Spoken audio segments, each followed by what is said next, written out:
Hello mga kalutong bahay! So for today's video, June 16, Tuesday, panibagong araw, panibagong pag-asa, at panibagong buhay. So yan na nga po at katatapos lang po ng inyong kusinerang Inday na maghilamos at mag-retouch.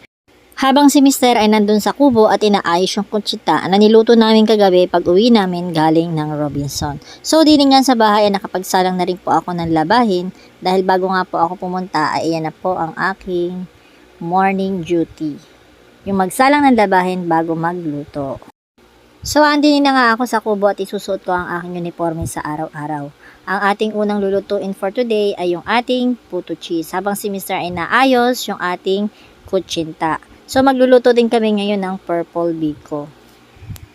So, ito nga palang order na gagawin namin ngayon ay medyo rush. Dahil kagabi nga lang siya nag-chat ng kanyang order. At syempre, grab naman sa inyong kusinerang Inday. Dahil ayoko nga sa totoo lang na may tinatang